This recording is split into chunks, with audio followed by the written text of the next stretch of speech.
शुद्ध घी तो आपके घर में ही है। जब आप घर पे गाय रखो, दही, दूध से दही बनाओ, मक्खन, फिर मंथन मक्खन, वही घी शुद्ध है जो घर पे है। पे भी गाय रखें, ऐसी मेरी आपसे प्रार्थना है, विनती है। गाय को कटने से आप बचाओ, शुद्ध खाओ पियो, स्वस्थ रहो।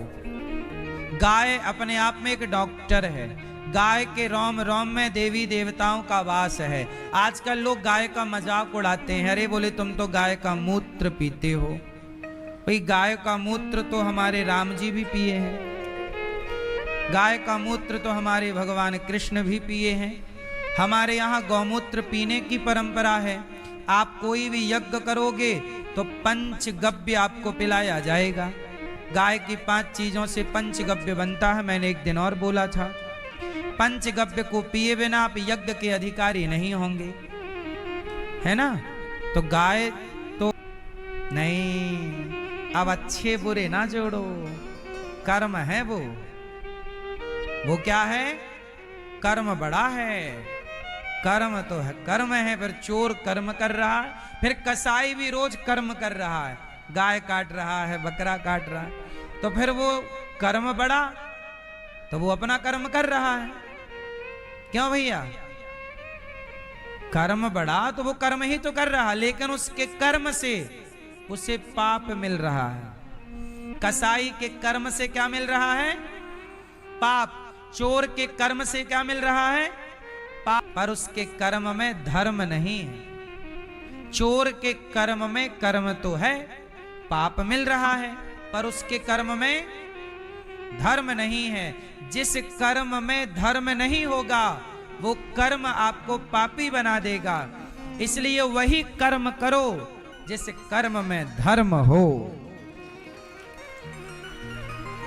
इसलिए कर्म बड़ा कब बनेगा, जब कर्म में धर्म होगा। इसलिए धर्म से किया गया कर्म श्रेष्ठ है, अकेला कर्म श्रेष्ठ नहीं। कर्म तो फिर वैश्या भी करती है, कर्म तो सब कर ही रहे हैं। रावण ने भी कर्म ही किया, उठाकर ले आया सीता जी को, लेकिन उसके कर्म से ही ना उसकी लंका जल गई। बोलो हाँ, रावण के कर्म से रावण की लंका जल गई कि नहीं, बोलो हाँ। क्यों, क्योंकि रावण के कर्म में क्या नहीं था, क्या किसी की पत्नी को चुराना धर्म था। रावण के कर्म में कर्म तो था, क्या नहीं था भैया, धर्म नहीं था। इसलिए आप भी ऐसा कर्म ना करना जिस कर्म में धर्म ना। Decathlon brings you समर्पण करना चाहिए। हाँ, भजन करो मस्त जवानी में, बुढ़ापा किसने देखा है। भजन करो मस्त जवानी में, बुढ़ापा किसने देखा है। ध्रुव जी ने जवानी में, प्रहलाद जी ने जवानी में, मीराबाई ने जवानी में समर्पण कर दिया। और आप लोग जवानी में घूमते रहते हो, इसके पीछे उसके पीछे। और जब आपका शरीर में ताकत नहीं रह जाती, बुढ़ापा आ जाता, तब आप लाठी लेके आते हो, हे भगवान हमारा कल्याण कर दो। अब तो तुम्हारा कल्याण हो ही जाएगा, अब तो हो ही जाना है।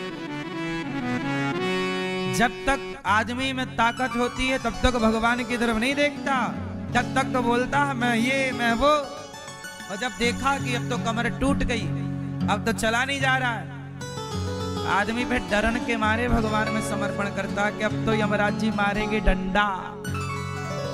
अब उसे बुढ़ापे में ना आदमी को समझ में आने लगता, बुढ़ापे में यही दिखने लगता है उसका नरक स्वर्ग सब। तो आप कोई भी क्यों ना रहे, नाश तो होगा। इसलिए सबको अपनी अपनी लक्ष्मण रेखा में रहना है।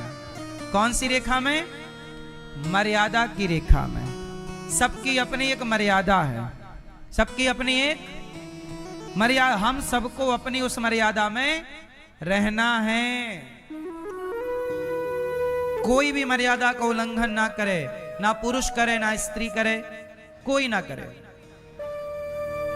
आज यही तो समस्या है कि मर्यादा का उल्लंघन हो रहा है। भगवान सारी गोपियों से कहते हैं जाओ अपने घर पति की सेवा करो। गोपियां बोली हमारे पति आप हैं। अच्छा बताओ कृष्ण हमारे कौन हैं? के अगो